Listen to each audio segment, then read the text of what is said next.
네, 인플레이션 공포 속에 미국의 중앙은행 연방준비제도가 이틀에 걸친 연방공개시장위원회 회의 결과 기준금리를 0.75%포인트 추가 인상하기로 했습니다. 3연속 자이언트 스텝인데요. 이번 금리 인상이 우리 통화정책에도 어떤 영향을 미칠지 오늘 출근길 인터뷰에서 유혜미 한양대 경제금융대학 교수와 알아보겠습니다. 이민재 캐스터. 네, 출근길 인터뷰입니다. 오늘은 유혜미 교수와 함께 이야기 나눠봅니다. 안녕하십니까? 안녕하세요. 네, 시장에서는 연준이 기준금리를 또 올릴 거라는 예상과 함께 이미 두 차례 연속 0.75%포인트 올려서 이번엔 속도 조절을 할 것이라는 관측도 있었는데요. 이번 회의 결과를 어떻게 분석하십니까? 네, 간밤에 미 연준이 기준금리를 75bp, 즉 자이언트 스텝을 단행했거든요. 이것은 예상된 일이었고요. 왜냐하면 7월 달에 FOMC 회의에서는 그 이후에 시장에서 미국 연준이 금리 인상 기조를 어느 정도 완화할 수도 있다는 기대가 있었는데요. 8월 말에 있었던 잭슨홀 미팅에서 제롬 파월 의장이 굉장히 매파적인 발언을 했고요. 그리고 8월 소비자 물가 상승률이 예상보다 높게 나왔어요. 그래서 시장에서는 자이언트 스텝을 단행해서 물가 안정을 위해서 좀 더 노력할 것이다라는 기대가 있었고 그 기대에 부응하는 결과가 나왔다고 생각합니다. 네, OECD는 최근 원달러 환율 급등의 원인으로 한국과 미국의 금리 차이라고 설명을 했는데요. 이번 연준의 결정이 환율에 어떤 영향을 미칠까요? 예, 맞습니다. 그 한미 금리 격차가 사실은 환율이 상승하는 데 굉장히 큰 영향을 미치고 있는데요. 미국이 공격적인 금리 인상을 올해 말까지 뿐만이 아니라 내년에도 계속할 것이라는 지금 전망이 나왔거든요. 그래서 이와 함께 원달러 환율도 상승할 것으로 생각이 되는데요.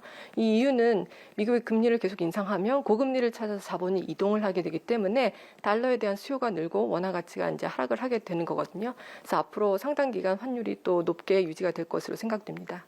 네, 미국의 강경한 금리 인상 기조 속에서 한국은행의 통화 정책에도 관심이 쏠리고 있는데요. 다음 달 금통위에서 빅스텝을 단행할 가능성이 있습니까?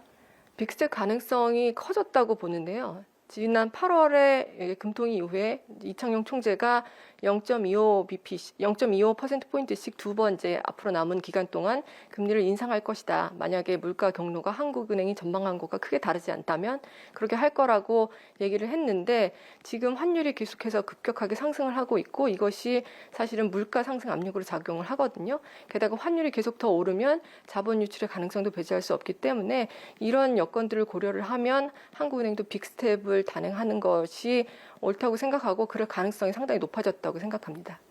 네, 이번 FOMC에서는 금리 결정뿐만 아니라 또 장기적인 결정도 함께 내놨는데요. 내년 금리 기조는 어떻게 예상하시고 또 언제부터 금리 인상 기조가 완화되는지 말씀해 주시죠. 이번에 이제 미국 연준 인사들이 금리 전망을 발표를 했는데요. 이 금리 전망에 따르면 올해 말까지 지금 미국의 기준금리가 상단 기준으로 4.5%까지 오른다고 하거든요. 지금 이거는 앞으로 남은 기간 동안 1.25%포인트 정도 금리가 더 오를 수 있다는 얘기고 내년 말 기준으로도 0.25%포인트 추가적으로 더 상승할 수 있다고 해요. 따라서 내년 상반기까지는 확실히 금리 인상 기조가 이어지고 하반기에는 아마 동결 쪽으로 갈 것 같은데요.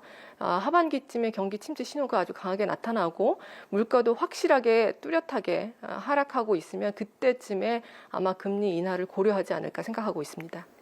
네, 오늘 말씀 감사합니다. 지금까지 출근길 인터뷰였습니다.